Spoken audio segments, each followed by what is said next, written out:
অ্যাসারশনস এবং reason. Assertion মানে হলো বক্তব্য, আর রিজন মানে হলো তার কারণ। অর্থাৎ আমাদের বক্তব্য এবং কারণ দুটোকে মিলিয়ে দেখতে হবে, ঠিক আছে। তো দেখো অ্যাসারশনে কি বলেছে, 1 নম্বর, কালামস ফাদার অলওয়েজ স্মাইল, কালামের বাবা সবসময় হাসতেন, অ্যাট দ্য ফ্যাক্ট, এই ঘটনায়, অ্যান্ড আস্কড, এবং জিজ্ঞেস করলেন, অর্থাৎ দেম, তাদেরকে, টু থ্যাঙ্ক আল্লাহ, অর্থাৎ যখন সবাই তাকে মানে থ্যাঙ্ক জানাতে আসতো কালামের বাবাকে, তখন কালামের বাবা সবসময় তাদের কি করতেন, হাসি মুখে তাদের সম্বোধন করতেন এবং তাদেরকে বলতেন যে আল্লাহকে থ্যাঙ্ক জানাতে, দ্য মার্সিফুল, সেই দয়াময় আল্লাহকে। রিজন হচ্ছে আফটার বিং কিওর্ড, মানে রোগ সেরে ওঠার পর, পিপল অফেন ভিজিটেড, লোকেরা প্রায় ভিজিট করতো কালামস হোম, কালামের বাড়িতে, to offer thank to his father, তার বাবাকে ধন্যবাদ জানাতে। তাহলে দেখো যে দুটোই কিন্তু দেখো, অ্যাসারশন আছে কি যে আল্লাহকে ধন্যবাদ জানাতে বলতেন, রিজনটা কি যে তাদের মানে কালামের বাবার বাড়িতে সবাই আসতো কালামের বাবাকে থ্যাঙ্ক জানাতে। তাহলে এটা কিন্তু দুটোই ঠিক এবং এটা সঠিক এক্সপ্লেনেশন, তাহলে আমাদের দুটোই কিন্তু ঠিক। তাহলে অপশন এ যেটা আছে দেখো কারেক্ট ইনকারেক্ট, সেটা ভুল হবে না। এখানে দেখো assertion and reason R incorrect নয়, দুটোই কারেক্ট, এটা হবে না। The assertion is incorrect, reason is correct, এটাও হবে না। তারপরে দেখো both the assertion and the reasons are correct and the reason is the correct explanation of the assertion, মানে রিজনটাও কারেক্ট এবং অ্যাসারশনটাও কারেক্ট এবং রিজনটা হচ্ছে সঠিক ব্যাখ্যা আমাদের অ্যাসারশন বা বক্তব্যের। তাহলে আমাদের এখানে দেখো অপশন নাম্বার ডি হলো সঠিক অ্যান্সার। আমরা চলে আসবো কোশ্চেন নাম্বার 2। দেখো কোশ্চেন নাম্বার 2 এ কি বলেছে, the water sanctified by Kalam's father, সেই জলটা যেটা কালামের বাবার দ্বারা মানে মন্ত্রপুত করা হতো, ওয়াজ কনসিডার্ড দ্য হলি মেডিসিন, সেটা মনে করা হতো পবিত্র ঔষধ, ফর দ্য ইনভ্যালিডস, যারা তোমার শরীরের দিক থেকে অক্ষম বা যারা অসুস্থ তাদের জন্য মেডিসিন মনে করা হতো।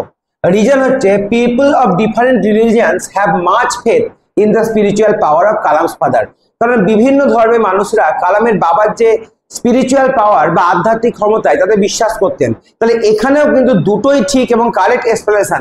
তাহলে both the assertions and the reason are correct and the reason is the correct explanation of the assertion. Option A হবে সঠিক অ্যান্সার। আমরা চলে আসবো question number 3।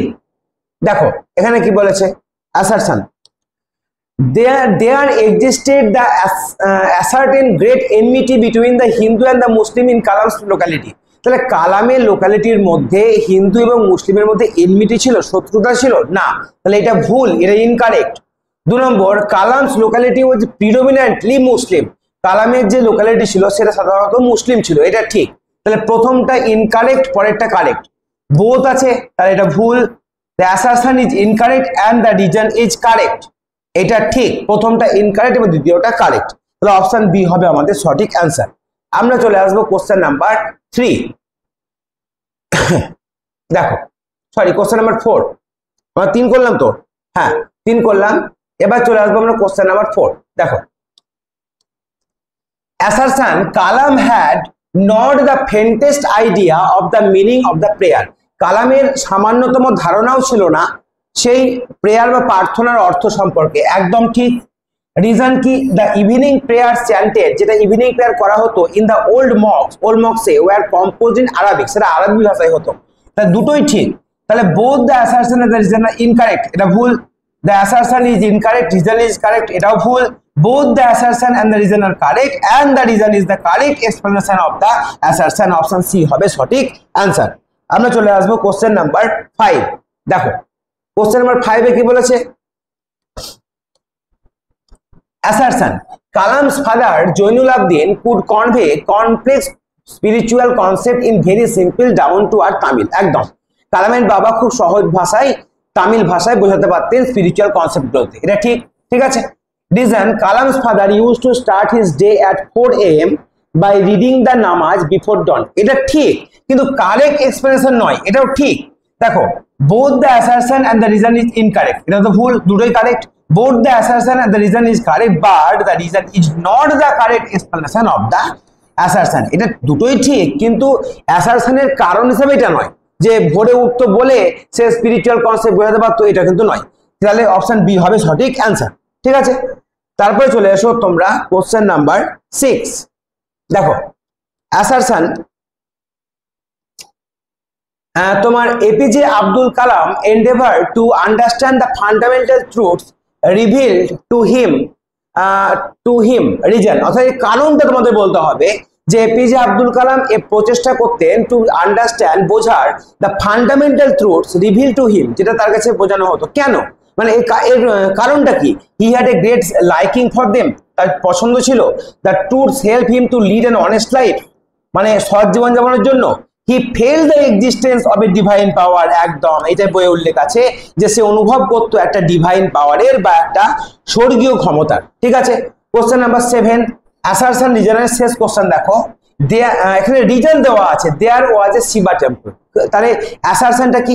Rameswaram was প্রিডোমিনেটেড with মুসলিম, না তার জন্য এটা নয়। Rameswaram was very famous to পিলগ্রিমদের কাছে খুব ফেমাস ছিল, এই কারণে দেয়ার ওয়াজ এ শিবা টেম্পল। হ্যাঁ, এই কারণে শিবা টেম্পল ছিল।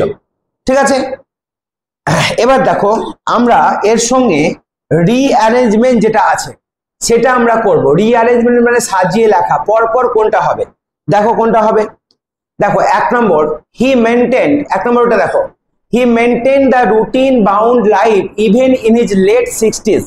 His father would start his day at 4 AM by reading the namaz.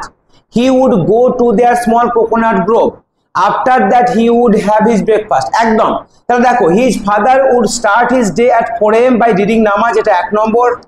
তারপরে দেখো he would go to their small coconut grove, তারপরে যেত এবং তারপরে সে ফিরে আসতো, নি ব্রেকফাস্ট করতো, এবং তারপরে দেখো এই জিনিসটা সে মেনটেন করেছিল তার সারা জীবন ধরে। তাহলে 1-1টা 4 হবে, দেখো 1-1টা 3, 1-1টা 3, 1-1টা 2, 1-1টা সরি, অর্থাৎ 4 1 2 3 4 দিয়ে শুরু হবে তোমার এখানে, কিন্তু এখানে তোমার 4 দিয়ে শুরু নাই। এখানে কি বলছে, হি মেনটেন দ্য রুটিন, 3 দিয়ে শুরু বলছে। He would go to the small coconut grove, his father start his day at 50, after that he would have his breakfast. এখানে তো আমার মনে হচ্ছে 2 দিয়ে শুরু হবে, ভুল বলছি, 2 3 4 1, 2 3 2 3 4 1, এইটা হবে একদম 2 3 4 1। ঠিক আছে, তারপর আমরা চলে আসবো কোশ্চেন নাম্বার 2।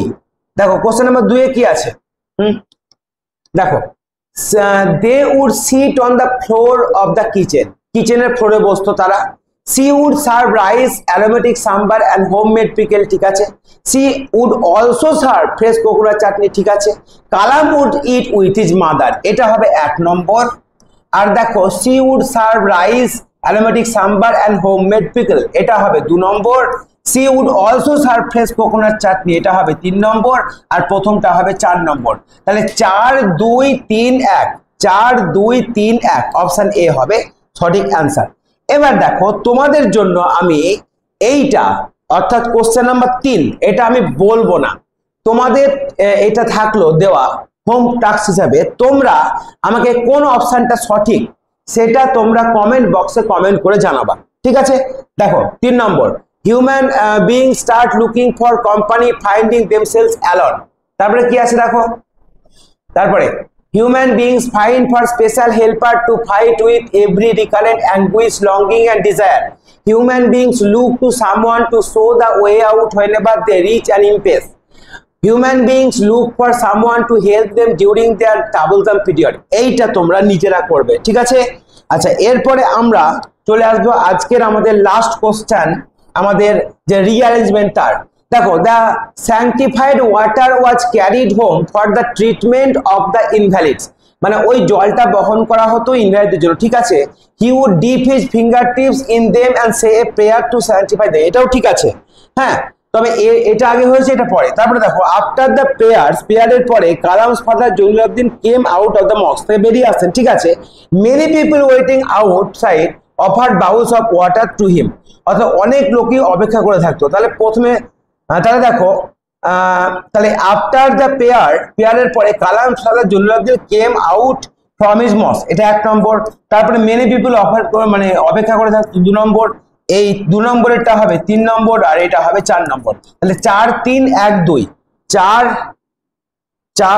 4 3 2 1 সরি 2 1 হ্যাঁ 2 1ই হবে সরি দেখো এইটা ভুল বললাম আমি এইটা হবে 2 অর্থাৎ এটা আগে হয়েছিল তারপরে এইটা আগে হয়েছিল যে এটা আগে উল্লেখ আছে বইয়ের মধ্যে দেখবে যে অনেক লোক বাইরে অপেক্ষা করবে তারপরে কি হবে তার বাবা বাইরে থেকে বেরিয়ে আসবে তারপরে এটা হবে তাহলে 4 3 2 1 4 3 2 1 অপশন এ হবে সঠিক অ্যান্সার। তাহলে আজকে আমাদের এইটুকুই থাকলো এমসিকিউ সিরিজ।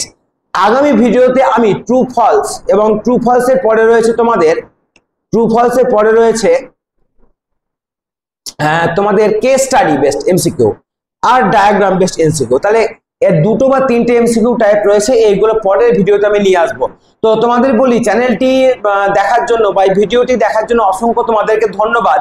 এবং এই চ্যানেলটি তোমাদের উচ্চ মাধ্যমিকের 3rd সেমিস্টারের সমস্ত টপিকগুলোকে একের পর এক কভার করবে, 2 মাসের মধ্যে সেটা হবে। এবং লাস্টের যে পরীক্ষার 1 মাস আগে লাইভ সেশন অ্যারেঞ্জ করা হবে, সেই লাইভ সেশনে তোমরা অংশগ্রহণ করতে পারবে এবং তোমাদের যদি কোনো ডাউট থাকে সেইগুলো নিয়ে আলোচনা করা হবে। আর অবশ্যই আমি শীঘ্রই তোমাদের সামনে আনসিন প্যাসেজ নিয়ে আসছি, যে আনসিন প্যাসেজগুলোকে আমরা কেমন করে সলভ করব।